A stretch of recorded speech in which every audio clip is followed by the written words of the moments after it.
I think that the structure of talking to your peers when like learning such like an abstract topic is very important because you might have your own thoughts and the way you think about something, but I feel like with the help of other people you can kind of like break down such a complex idea into like really bite-sized, understandable, digestible parts.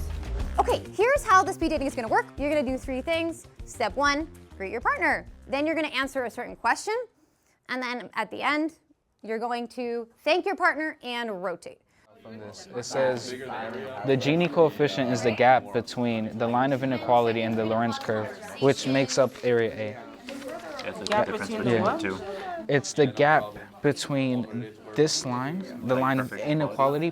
Think of this is the ideal. This is what every country wants to be. And B is the Lorentz curve. It is our country.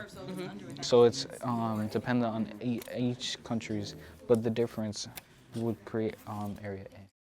If I know that my curve is under A, then it has to be below 0.5.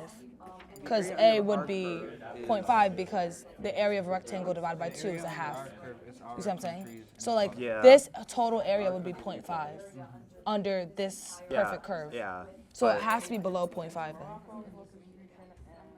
Not technically. I think it's because the Lorentz curve can't be above 0.5.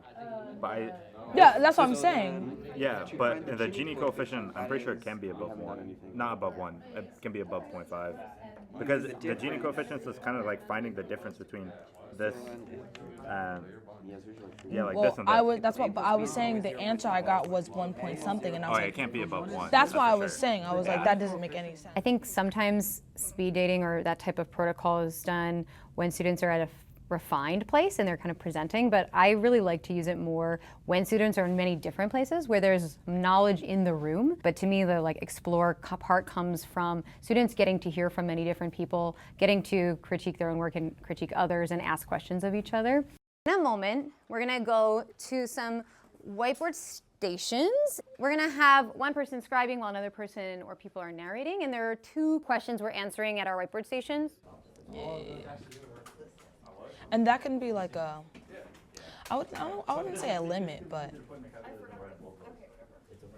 I was thinking like as A approaches, 0, the wealth disparity decreases. But like, I don't know if that would be considered a limit, no? Like, can you write that in the limit equation? Like if you were to be like, as A approaches 0, the wealth disparity, closens. You would write it differently. You would have to write it like as the integral of b approaches the integral of x, or of y equals x. Oh, so once the wealth disparity a right. decreases. Okay. That's actually a good equation. So you would take the entire area of the triangle, and then you would subtract that by the area of, which is just the Well, I mean, yeah, because of he did that x. because he already knew it. But if you like write it as like this is the same as writing what I wrote, which is like the integral of x minus thing. He just like already knew that was 0.5. Decided to write it like that. Oh. But this is easier to put in the calculator, so I just did it like that. But they essentially mean the same thing. And you subtract the area of one from the area of the other. Math is almost like a puzzle, because even though it's abstract, once we have different student responses, we could figure out how can we approach this problem in a different way and fill in these pieces to what we're missing. Our goal is to be able to find the area between 2 curves. And so we want to put it all together and try to make a general rule that we can use.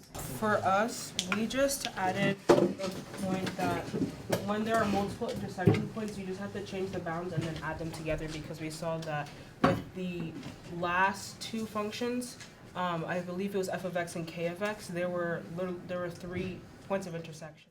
Our new learning was that pretty similar to most people's, was that the order in which we do subtraction matters, because we're looking to subtract the curve that does not encompass the whole area, so that it subtracts only what's not enclosed. So for the Lorentz curve that we had drawn earlier from the previous day, the linear function had the total area, and the other curve only had the area under it.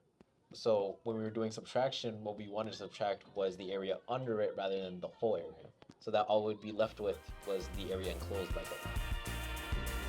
This structure is not in format being like, here's your test prep, here's how to get to the outcome. But it is supporting kids to do the thinking and building the confidence in how they approach things. And that is the thing that we have seen the biggest positive impact. Let's use A, and then it's good then. Put this. All I hit was trace and then put it right there. Alright, so you just want me to show you how to do that? Yes. Oh, okay.